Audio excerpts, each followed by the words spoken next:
Is getting more global all the time. This year's opening day rosters featured 82 international players from 36 countries and territories, and among them some of the biggest names in the NBA: Steve Nash, Tim Duncan, Dirk Nowitzki, Yao Ming, just to name a few.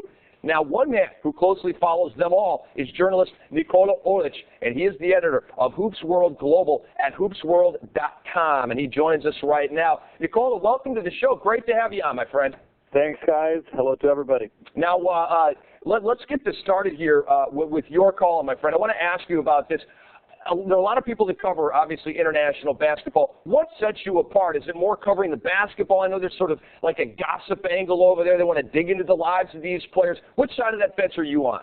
It's very simple. We like to tell stories about the players that we have a chance to work with. So that's no different than what we like to do when we talk about native, local NBA players. We like to extend the same thing over to the global community. So as we covered the NBA through the years, we recognize that in order to bring a complete story, we have to focus on what countries they come from, what teams they come from, the international competitions, and that's what this is all about. Nikola, obviously, you being from Serbia, one of the questions I have for you is, I guess, the relationship between Darko Milicic and Krstić in Serbia, because obviously over here, there's one guy who's considering, even though it's not my opinion, maybe a flop, that's Darko, and one guy who's probably exceeding expectation in Krstić. Yeah. Tell me, on the national team is a little different because Darko is getting more playing time than Nenad. Tell me how they're perceived in Serbia. The last competition they were in, of course, looking back at the Euro Championships that happened on home soil and in Belgrade, they had about the same amount of time that they spent on the court.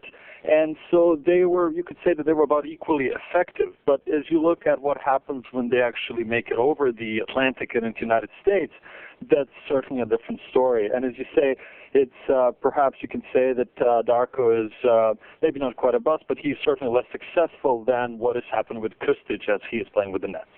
Nikola, what's going on with Serbia and Montenegro basketball? Obviously, it all fell apart at Eurobasket 2005. You had Igor Rakocevic, Marko Jaric getting into it in the locker room. Can you give us, I don't want gory details, but can you give us some details on what went down there and sort of picking up the pieces for Serbian basketball? Where do they go forward? How do they go forward from here? As you say, without going into many gory details, and it seems that there were quite a few of those, it seems that after a high point, which of course was 2002 World Championships in Indianapolis, things have not gone so well. So as you look at what is going on, it seems to be a struggle between the NBA players and the players that remained in Europe. And this struggle is really mostly a philosophical one. They play similar ball, they're similarly dedicated, but there happens to be a problem, it seems, in the locker room. Who is in control of this team? And exactly the two players that you mentioned, Jaric and Rakocevic, it seems to be that is where the biggest friction was. Rakocevic is very successful in Spain, and Jaric was very successful in the NBA. So whose team is this? And the coach tried to figure this out before the tournament. They talked. Everything was okay in theory. But once you go out on the court, things were different. One of the great stories coming out of Europe obviously has to be the Sarunas Jasikevičius crossing the Atlantic and finally landing into the NBA. Obviously, was a great winner in Europe. Played fantastic basketball. How do you grade his first few months with the Pacers so far? I would say that he certainly has fantastic effort that goes on top of good numbers he has been putting up. It's effort, I would say, that goes with somebody considerably younger than a guy of his age. He is close to 30, I think. Any month now he will be 30.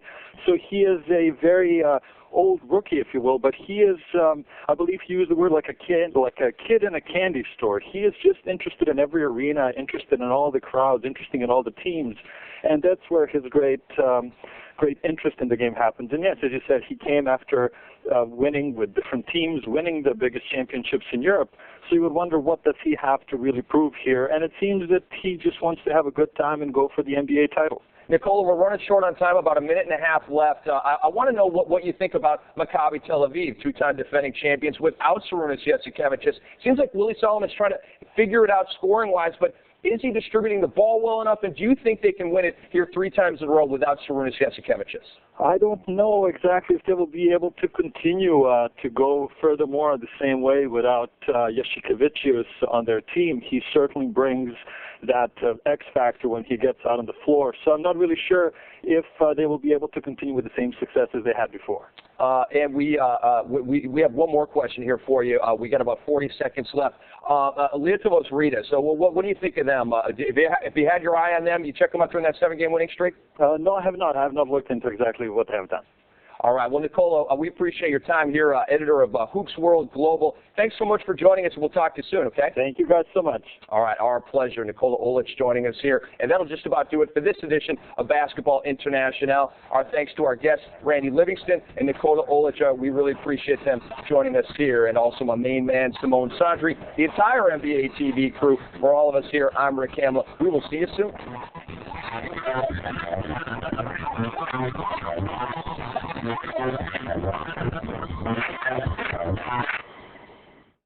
Hi, I'm Matt.